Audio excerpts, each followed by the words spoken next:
جامعہ امام اعظم ابو حنیفہ کے معتمم حضرت مولانا عبدالقدوس گجر دامت برکاتہم کو کہ وہ تشریف لائیں اور اپنا خطاب ارشاد فرمائیں۔ نحمدہ و نصلی علی رسولہ الکریم، اما بعد، اعوذ باللہ من الشیطان الرجیم، بسم اللہ الرحمن الرحیم۔ هو الذی ارسل رسولہ بالہدی ودین الحق لیظہرہ علی الدین کلہ ولو کرہ المشرکون۔ صدق اللہ العظیم وصدق رسولہ النبی الکریم، ونحن على ذلك لمن الشاہدین والشاکرین والحمد للہ رب العالمین۔ میرے نہایت ہی واجب الاحترام اسٹیج پہ تشریف فرما حضرات علماء کرام، دیگر عزیز بزرگوں، دوستو، بھائیوں، آج یہ ہمارے مرکز اتحاد اہل سنت والجماعت کا 5واں سالانہ اجتماع، اللہ تبارک و تعالیٰ سے دعا ہے اللہ پاک میرا آپ کا یہاں پہ آنا، سننا، سنانا اپنے بارگاہ میں قبول و منظور فرمائے۔ میرے بھائیوں، حضرات نے حکم دیا کہ قیام پاکستان اور خدمات علماء دیوبند کے حوالے سے میں آپ کے سامنے گفتگو کروں۔ اگرچہ یہ عنوان بہت لمبا ہے اور اس کے لیے وقت بھی کافی چاہیے، لیکن میں نہایت ہی اختصار کے ساتھ چند منٹوں میں اپنی بات کا خلاصہ آپ حضرات کے گوش گزار کروں گا۔ قیام پاکستان کے لیے علماء دیوبند کی کیا خدمات ہیں، اس پر میں آغاز کلام کرنے سے پہلے ایک اعتراض اور سوال کی طرف آپ کی توجہ دلوانا چاہتا ہوں۔ آپ حضرات نے اکثر و بیشتر دیکھا ہوگا کہ کچھ جاہل ملا جن کے سینے میں علماء دیوبند کا بغض ہے، وہ یہ اعتراض کرتے ہوئے نظر آتے ہیں کہ علماء دیوبند پاکستان کے قیام کے حق میں نہیں تھے۔ ان بیچارے جاہلوں کو تو اتنا بھی نہیں پتا، وَتُعِزُّ مَن تَشَاءُ وَتُذِلُّ مَن تَشَاءُ بِيَدِكَ الْخَيْرُ، کہ عزت ذلت اللہ کے ہاتھ میں، جسے اللہ عزت دے اسے ذلیل کوئی نہیں کر سکتا۔ لیکن چونکہ اس کا سینہ علماء دیوبند کے کینے سے بھرا ہوا ہے، اس لیے وہ بیچارہ علماء دیوبند کو بدنام کرنے کے لیے اپنی ڈیوٹی پوری کر رہا ہے اور علماء دیوبند کے خلاف زبان استعمال کرتا ہے کہ علماء دیوبند قیام پاکستان کے حق میں نہیں تھے۔ اب ہمارے وہ دوست کہ جنہیں اس حقیقت کا علم نہیں، وہ ان کے بیجا اعتراض سن کے پریشان ہو جاتے ہیں۔ میں نے اس سوال کی طرف آپ کی توجہ اس لیے دلوائی کہ قیام پاکستان آپ کو اس عنوان سے مناسبت نہیں، لیکن ہمارا دشمن ہمیں بدنام کرنے کی کوشش کر رہا ہے، اور وہ ہر جگہ کہتا ہے کہ علماء دیوبند، کبھی کہتا ہے یہ استحکام پاکستان نہیں چاہتے اس لیے کہ یہ قیام پاکستان نہیں چاہتے تھے۔ اس اعتراض کو ذہن میں رکھیے گا۔ میں نہایت ہی اختصار کے ساتھ چند منٹوں میں آپ حضرات کے سامنے قیام پاکستان کی حقیقت لانا چاہتا ہوں، اور میرے اکابر نے قیام پاکستان کے لیے کیا قربانیاں پیش کی ہیں۔ میرے بھائیوں، قیام پاکستان کے لیے 4 بڑی تحریکیں چلی۔ میں نے عرض کیا کہ عنوان بہت طویل ہے، لیکن وقت نہایت ہی مختصر، میں اشارتاً بات کرتا جاؤں گا تاکہ وہ جاہل ملا جو ہماری قوم کا علماء دیوبند کے حوالے سے ذہن خراب کرنا چاہتا ہے، اس کو نہایت ہی اچھا اور احسن جواب ملے، تاکہ پھر اس جاہل ملا اور اس کی نسل کو دوبارہ علماء دیوبند پہ اعتراض کرنے کی جرت نہ ہو۔ تو میں نے عرض کیا کہ قیام پاکستان کے حوالے سے 4 بڑی تحریکیں چلیں۔ سب سے پہلی تاریخ 1818 میں چلی۔ اس تحریک کو چلانے والے سید احمد شہید، شاہ اسماعیل شہید۔ میں نے کہا دیکھتے جانا، یہ جاہل ملا اس کا کوئی بزرگ تمہیں قیام پاکستان کی کسی تحریک میں نظر نہیں آئے گا۔ میں بات کو پھر مختصر کرتے ہوئے، مجھے وقت کا احساس ہے، وگرنہ یہ ایک ایک تحریک جو قیام پاکستان کے لیے چلی ہے یہ ایک ایک مستقل تقریر ہے۔ تو میں نے کہا قیام پاکستان کے لیے سب سے پہلی تحریک چلی ہے 1818 میں۔ یہ تحریک کیوں چلی؟ اس لیے کہ انگریز جو ایسٹ انڈیا کے ایک تجارتی کمپنی کی شکل میں اس نے ہندوستان میں قدم لگائے تھے، یہ آگے بڑھا ہے۔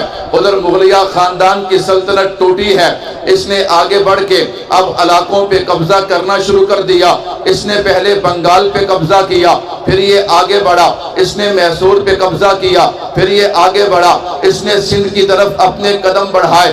تو اب علماء دیوبند کے ہاں جناب اکابر اہل سنت والجماعت کے اکابر حضرت سید احمد شہید اور شاہ اسماعیل شہید رحمت اللہ علیہ، یہ دونوں بزرگ اٹھے ہیں۔ کیوں اٹھے؟ تاکہ انگریز کے بڑھتے ہوئے قدم روک دیا جائے۔ بھائی اگر وہ کھڑے نہ ہوتے، اگر وہ قوم کو یہ راستہ نہ دکھاتے کہ انگریز کے قدم روکنے چاہیے، انگریز کے ہاتھ توڑنے چاہیے، تو قوم کو کبھی بھی شعور نہ ملتا اور کبھی بھی پاکستان کا خیال نہ آتا۔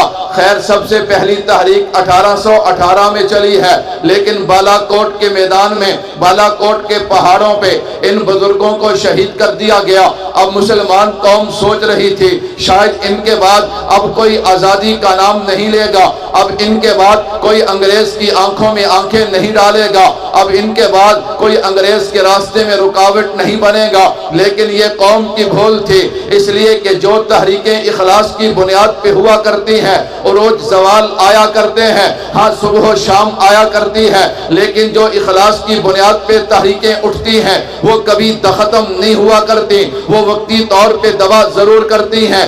اس لیے کہ اسلام کی فطرت میں قدرت نے لچک دی ہے، اتنا ہی یہ ابھرے گا جتنا کہ دبا دیں گے۔ ہاں بالا کوٹ کے میدانوں کو سجا دیا، بالا کوٹ کے پہاڑوں کو اپنے خون سے رنگین کر دیا، لیکن پیغام دے دیا کہ یہ شہداء کا خون ہے، یہ ایک نہ ایک دن رنگ لائے گا۔ ہاں ان کے شہید ہونے کے بعد انگریز آگے بڑھا ہے، اس نے پھر سندھ پہ بھی قبضہ کیا، اس نے پنجاب پہ بھی قبضہ کیا۔ اب جنوبی ایشیا میں انگریز کی حکمرانی ہے۔ 1857 ہاں 1857 تک انگریز پورے جنوبی ایشیا پہ چھا گیا۔ تو میں نے کہا یہ پہلی تحریک ہے، اس تحریک میں کوئی اور نظر نہیں آتا، اگر نظر آتے ہیں تو اکابرین علماء دیوبند نظر آتے ہیں۔ بات سمجھ آ رہی ہے نا جی؟ سمجھ آ رہی ہے نا بات؟ ہاتھ کھڑے کرو ماشاءاللہ، سمجھ آ رہی ہے نا؟ میں نے کہا توجہ رکھنا بھائیو، یہ پہلا دور، یہ پہلی تحریک ہے۔ 1857 تک انگریز پورے جنوبی ایشیا پہ چھا چکا تھا، جنوبی ایشیا کو اس نے اپنے ہاتھ میں لے لیا۔ اب ساری دنیا خاموش ہے، پھر تحریک کا آغاز ہوتا ہے۔ تحریک کے آغاز کا سبب کیا؟ میں نے کہا اگر میں ان باتوں میں جاؤں تو پھر لمبا وقت چاہیے۔ ہاں تحریک اٹھی ہے، بہادر شاہ ظفر کو سامنے لایا گیا۔ کیوں لایا گیا؟ علماء کہاں پہ گئے تھے؟ میں نے کہا اس لیے اسے سامنے لایا گیا، اگر کوئی اور اٹھتا تو بغاوت شمار ہوتی تھی، لیکن بہادر شاہ ظفر یہ تو بادشاہ تھا۔ یہ علیحدہ بات ہے کہ اس کی بادشاہت صرف دلی تک، اس کا حکم صرف دلی تک چلتا تھا۔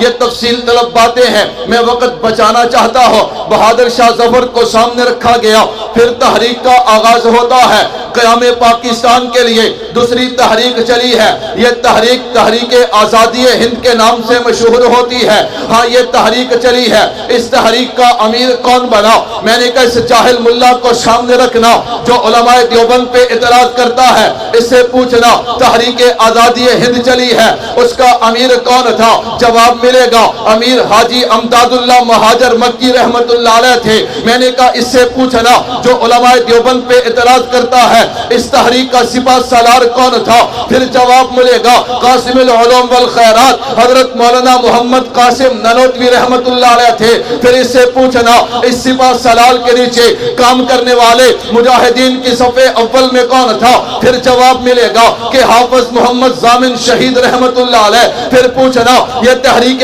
آزادی ہند جو چلی ہے، ہاں جس نے شاملی کا میدان سجایا ہے، جس نے تھانہ بھون سے اپنی تحریک کا آغاز کیا، لاشوں پہ لاشیں گری ہیں، گردنیں کٹی ہیں، جیلیں بھری ہیں، لیکن یہ تحریک آگے بڑھتی ہے۔ اسے پوچھنا اس تحریک کا قاضی کون تھا، پھر جواب ملے گا کہ اس کا قاضی حضرت مولانا رشید احمد گنگوہی تھے۔ میں نے کہا جاہل ملا، تیرا اعتراض کہاں پہ گیا؟ یہ تحریک آگے بڑھ ہے، اتنی قربانیاں لگی کہ لوگوں کو گھروں سے نکال کے ذبح کر دیا گیا۔ انگریز چاہتا تھا کہ اس تحریک کو بھی مٹا دیا جائے، اس کا نام لینے والوں کو بھی مٹا دیا جائے، لیکن وہ جانتا نہیں تھا کہ جسے اللہ بچائے اسے مٹا کوئی نہیں سکتا۔ پھر ایک دفعہ انگریز دلی پہ قابض ہو جاتا ہے، تحریک پھر دب جاتی ہے۔ ہاں اب پھر تحریک دبی ہے، اب پھر لوگوں کا وہی ذہن ہے کہ اب دوبارہ تحریک نہیں اٹھے گی، لیکن وہ جانتے نہیں تھے یہ شہداء کا خون رنگ لائے گا۔ شہداء کا خون جو ہے یہ اس سرزمین پہ بہہ چکا ہے، اب یہاں پہ انگریز رہ نہیں سکتا۔ تحریک آگے بڑھتی ہے، پھر برطانیہ نے ایک عجیب قدم اٹھایا، اس نے جناب والا جہاں جنوبی ایشیا پہ قبضہ کیا، وہیں مسلمانوں کے ایمان پہ بھی ڈاکہ ڈالنا چاہا۔ پھر اللہ نے حضرت مولانا قاسم نانوتوی رحمت اللہ علیہ کو کھڑا کیا، جنہوں نے دارالعلوم دیوبند بنایا اور اعلان کیا کہ میری خواہش یہ ہے کہ یہاں سے نکلنے والا ہر سرخیل، یہاں سے تیار ہونے والا ہر مجاہد انگریز کی اینٹ سے اینٹ پہ جا دے، انگریز کا دنیا میں جینا حرام کر دے۔ میں نے کہا الحمدللہ تحریک آزادی ہند کو مٹانے والا پچھتا رہا ہے، آج دیوبند بھی واقعی ہے، دیوبند والے بھی۔ میں نے کہا تحریک چلی، تیسری تحریک قیام پاکستان کے لیے، جسے تحریک ریشمی رومال کہا جاتا ہے۔ اس تحریک کے بانی کون؟ میں نے کہا غور سے دیکھ، اس جاہل ملا سے پوچھ، یہ بتائے گا کہ اس تحریک کے بانی پھر شیخ الہند حضرت مولانا محمود الحسن دیوبندی رحمت اللہ علیہ تھے۔ میں نے کہا ہاں، میں تفصیل میں جاؤں تو لمبا وقت چاہیے۔ پھر چوتھی تحریک چلتی ہے، یہ تحریکیں اپنے اپنے وقت میں چلی۔ میں نے کہا اگر یہ تحریکیں نہ چلتی پھر پاکستان کا تو خیال ہی پیدا نہیں ہو سکتا تھا۔ ہاں جناب انگریز قابض تھا، جب تک انگریز سے جان نہ چھوٹتی پاکستان کا تصور بھی نہیں کیا جا سکتا تھا۔ ہاں بھائیو، پھر چوتھی تحریک چلتی ہے قیام پاکستان کے لیے۔ 1906 میں آل انڈیا مسلم لیگ بنتی ہے، 1913 میں مسٹر جناح اس میں شامل ہوتے ہیں۔ ہاں جناب والا 1930 میں علامہ اقبال تصور پاکستان پیش کرتے ہیں، 1940 کو قرارداد پاکستان پیش ہوتی ہے، 1947 کو پاکستان بنتا ہے۔ میں نے کہا ہاں یہ تو پاکستان بنانا، لیکن جو جاہل ملا کا اعتراض تھا کہ علماء دیوبند پاکستان بنانے کے حق میں نہیں تھے، میں نے کہا اس کے سوال کا جواب بھی تو لیتا جانا۔ میں نے کہا ہاں یہ کہتا ہے کہ پاکستان بنانے کے حق میں نہیں تھے۔ میں نے کہا مسٹر جناح سے پوچھ لیتے ہیں، جسے میں اور آپ قائد اعظم کہتے ہیں، ہاں جو پاکستان کے بانی ہے۔ مسٹر جناح کے پاس کچھ لوگ آئے، کہا حضرت آپ پاکستان بنانا چاہتے ہیں، کچھ علماء آپ کے خلاف ہیں، آپ کا کیا بنے گا؟ اس نے کہا مجھے کوئی پریشانی نہیں، اس لیے کہ میرے پاس ایک ایسا عالم ہے پاکستان بنانے کی تائید کرنے والا، ایک ایسا عالم ہے کہ اگر اس کے علم کو سارے علماء پہ تقسیم کر دیا جائے تو سارے علماء مل کے اس کے علم کا مقابلہ نہیں کر سکتے۔ اور پتا جاہل ملا وہ عالم کون تھا؟ میں نے کہا جواب آتا ہے، وہ عالم حضرت مولانا محمد اشرف علی تھانوی رحمت اللہ علیہ تھے۔ میں نے کہا کہاں گیا؟ کہتا تھا جی دیوبند والے پاکستان کے قیام کے حق میں نہیں۔ میں نے کہا حضرت مولانا اشرف علی تھانوی رحمت اللہ علیہ کے بارے میں مسٹر جناح نے کہا مجھے کوئی پرواہ نہیں، میرے پاس ایک ایسا عالم ہے جو پاکستان بننے کی تائید کرتا ہے، اگر اس کے علم کا مقابلہ سارے علماء سے کیا جائے تو کوئی اس کے علم کا مقابلہ کر سکتا؟ میں نے کہا آگے چلیے۔ کہتا جی نہیں جی علماء دیوبند اعتراض کرتے تھے، علماء دیوبند قیام پاکستان نہیں چاہتے تھے۔ میں نے کہا بیٹا ہم چھپاتے نہیں ہیں، اس لیے کہ ہمارے دامن میں کوئی داغ نہیں ہے۔ میں نے کہا ہاں جب قیام پاکستان کا عمل آیا علماء دیوبند کے دو نظریے تھے، علماء دیوبند کی 2 رائے تھی. ایک رائے حضرت تھانوی رحمت اللہ علیہ اور آپ کے مریدین کی کہ ہر حال میں پاکستان بننا چاہیے، جیسا بھی پاکستان بنتا ہے یہ پاکستان بننا چاہیے. لیکن دوسرا نظریہ حضرت بخاری حضرت مدنی کا تھا. سنو بھائیو، ان کا نظریہ کیا تھا؟ وہ یہ نہیں کہتے تھے کہ پاکستان نہیں بننا چاہیے، بلکہ ان کی رائے یہ تھی اور لوگوں یہ کلمہ، یہ پاکستان جو ہے اس کی بنیاد کلمے کو بنایا جا رہا ہے. ہم کلمے کے نام پہ اپنا سب کچھ قربان کر دیں گے، اپنے گھر بار چھوڑ دیں گے، لاکھوں قربانیاں دینے پڑے گی. لیکن جو لوگ ہمیں پاکستان بنا کے دینا چاہتے ہیں ان بیچاروں کا نعرہ تو یہ ہے کہ ہم پاکستان میں اسلامی قانون لے کے آئیں گے. لیکن ان کی اپنی حالت یہ ہے کہ یہ اپنے وجود پہ اسلام لاگو نہیں کر سکتے.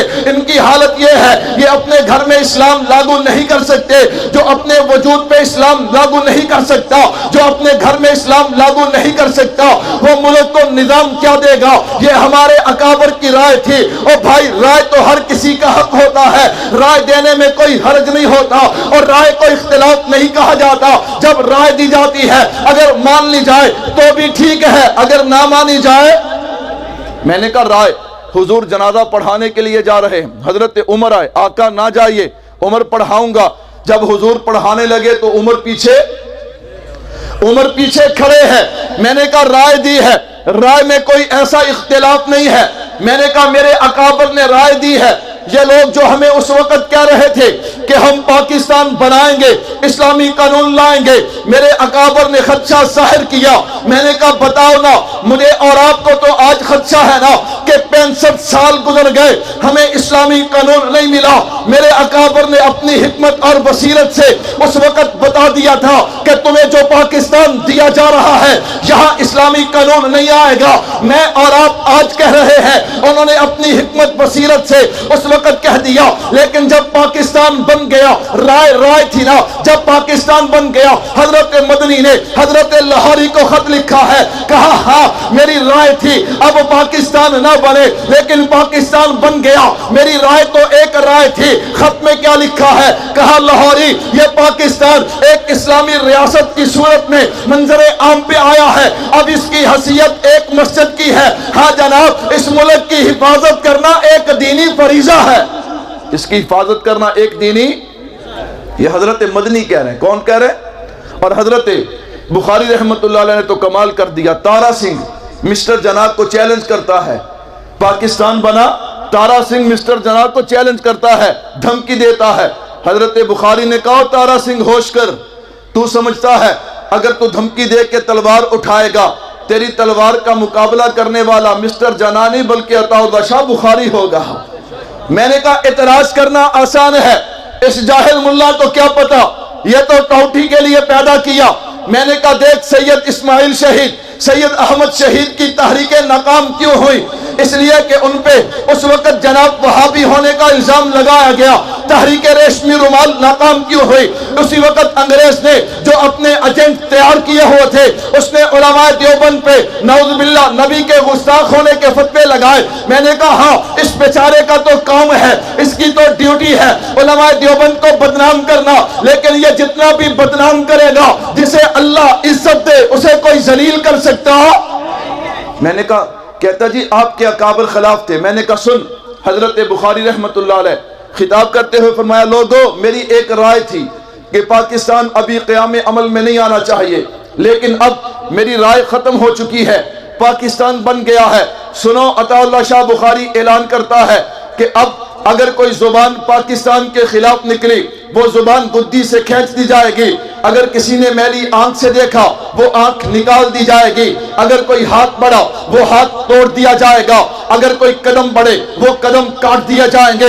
میں نے کہا کون ہے یہ؟ عطا اللہ شاہ بخاری رحمت اللہ علیہ ایک رائے دی لیکن رائے ناکامیاب ہوئی، پاکستان بنا ہے. کہا لوگوں عطا اللہ شاہ بخاری آج بڑی دنیا کے سامنے اعلان کرتا ہے کہ میری ایک رائے تھی، وہ رائے دم توڑ چکی ہے، اب میرا اعلان ہے اگر اس ارض مقدس کو جو ایک مسجد کی مانند ہے، اگر اس ارض مقدس کو اگر میرے بچوں کی قربانی کی ضرورت پڑی، عطا اللہ شاہ بخاری بچے قربان کر دے گا، اگر میرے مال کی ضرورت پڑی اپنا مال بھی قربان کر دے گا، اگر حتیٰ کہ میری جان کی ضرورت پڑی عطا اللہ شاہ بخاری اپنی جان بھی قربان کر دے گا۔ میں نے کہا کہنا آسان ہے لیکن چھوڑ، یہ تو جاہل ملا ہے، میں تجھے مسٹر جناح کے دروازے پہ لے جاتا ہوں۔ ہاں مسٹر جناح جو بانی پاکستان ہے، ذرا ان سے پوچھتے ہیں نا۔ میں نے کہا بتائیے، آج کچھ جاہل ملا کہتے ہیں کہ پاکستان بننے کے حق میں علماء دیوبند نہیں تھے۔ اس نے کہا تمہیں کس نے کہا؟ میں نے کہا آپ بتائیے نا۔ اس نے کہا میں تو بتا چکا ہوں، ہاں مغربی پاکستان میں حضرت مولانا شبیر احمد عثمانی کے ہاتھ سے پاکستان کا پرچم بلند کروا کے، اور مشرقی پاکستان میں حضرت مولانا ظفر احمد عثمانی کے ہاتھ سے پرچم بلند کرا کے میں تو بتا چکا ہوں کہ یہ پاکستان بنانے والے ہیں، یہ پاکستان کے لیے قربانی دینے والے ہیں۔ اور میں نے کہا بھائی نانا، پاکستان کے دستور سازی کی باری آئی ہے اور جاہل ملا تجھے نہیں بلایا گیا، اس وقت بھی بلایا گیا، حضرت مولانا مفتی محمد شفیع رحمت اللہ علیہ کو بلایا گیا جو دیوبند کا سپوت ہے، حضرت مولانا احتشام الحق رحمت اللہ علیہ کو بلایا گیا جو دیوبند کا سپوت ہے، اور تو کہاں کہاں جائے گا؟ میں نے کہا پاکستان بنا ہے، پاکستان بننے کے بعد حضرت مولانا شبیر احمد عثمانی اپنی جماعت کو لے کے مسٹر جناح کو مبارکباد دینے کے لیے جب ان کے گھر جاتے ہیں، مسٹر جناح کھڑا ہو کے استقبال کرتا ہے۔ جب مولانا شبیر احمد عثمانی نے مبارکباد پیش کی ہے، کہنے لگا نا مولانا مجھے مبارک نہ دو، مبارک تمہیں ہے، اس لیے کہ پاکستان بنانے والا میں نہیں، پاکستان بنانے والے تم ہو۔ میں نے کہا مولوی بتا، تیرا اعتراض تو مسٹر جناح نے دور کر دیا، لیکن تیرے حصے میں صرف اور صرف حسد آیا ہے، بغض آیا ہے، تیرے حسد سے کچھ ہونے والا۔ آخری بات کروں، بنانے والے بھی ہم ہیں، اور کہو الحمدللہ بچانے والے بھی۔ پاکستان کے استحکام کے لیے میں نے کہا ہر چیز کی ایک بنیاد ہوتی ہے، ایک ظاہر ہوتا ہے۔ پاکستان ظاہر ہے، اس کی بنیاد کلمہ ہے، یہ کلمے کے نام پہ لیا گیا۔ میں چاروں ادوار کو آپ کے سامنے اختصار کے ساتھ لایا ہوں۔ اگر ان چاروں دوروں کو دیکھا جائے، انگریز نے جہاں ہماری جناب زمین پہ قبضہ کیا، ہماری جناب والا پراپرٹی پہ قبضہ کیا، وہاں اس نے ہمارے ایمان پہ بھی حملہ کیا۔ وہ جانتا تھا یہ جو بنیاد ہے کلمہ بنیاد ہے، اگر یہ مضبوط رہا میں لاکھ ان پہ قبضہ کر لوں، ایک نہ ایک دن مجھے یہ ملک چھوڑ کے بھاگنا پڑے گا۔ اس لیے اس نے ہر دور میں ایمان والوں کی بنیاد یعنی کلمے پہ بھی حملہ کیا ہے۔ میں نے کہا پاکستان بن چکا ہے، استحکام پاکستان کے لیے جیسے ظاہری پاکستان کے استحکام کے لیے بہت ساری چیزوں کی ضرورت ہے، اسی طرح پاکستان کی جو بنیاد ہے یعنی کلمہ اور مومن کا جو ایمان ہے، اس کی حفاظت کے لیے بھی بہت ساری چیزوں کی ضرورت ہے۔ اور میں تادیش بن نعمت کے طور پہ کہنا چاہتا ہوں الحمدللہ علماء دیوبند نے پاکستان بنایا بھی ہے، اس کے استحکام کے لیے اب بھی کردار ادا کر رہے ہیں۔ میں نے کہا ایمان اور کلمے کو بچانے کے لیے میری تبلیغی جماعت گلی گلی پھر کے ایمان اور کلمے کی دعوت دے رہی ہے۔ میں نے کہا اس سے آگے چلیے، ہاں جناب والا، پھر انگریز نے ہمارے ایمان کو کمزور کرنے کے لیے، ہمارے کلمے پہ ڈاکہ ڈالنے کے لیے اس نے بہت سارے فتنے کھڑے کیے۔ الحمدللہ علماء دیوبند ان فتنوں کا مقابلہ کر رہا ہے تاکہ پاکستان کی بنیاد کمزور نہ ہو۔ اگر ختم نبوت کے حوالے سے ڈاکہ ڈالنے کے لیے باطل آیا ہے تو ختم نبوت کے محافظ موجود ہیں۔ اگر صحابہ کی ناموس کی بات آئی ہے تو ناموس صحابہ کے محافظ موجود ہیں۔ اگر سیاست کے اندر بات آئی ہے، ہاں جمعیت موجود ہے۔ میں نے کہا ہاں ہر میدان میں ہم نے بنیاد پاکستان کلمے کا دفاع کیا ہے۔ اور میں نے کہا اگر انگریز جو ہے وہ جناب جدید مولوی پیدا کر کے ذاکر نائک غامدی کی شکل کے اندر بھیجتا ہے تو الحمدللہ اتحاد اہل سنت والجماعت بھی موجود ہے۔ موجود ہے کہ نہیں موجود ہے؟ تکبیر!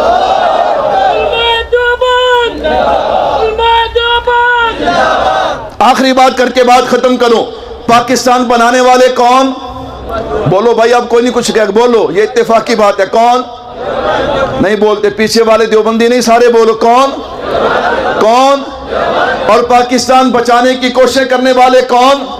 میں نے کہا ہم بنانے کے لیے بھی ہم نے جانیں دی ہیں، بچانے کے لیے بھی ہم جانیں دے رہے ہیں۔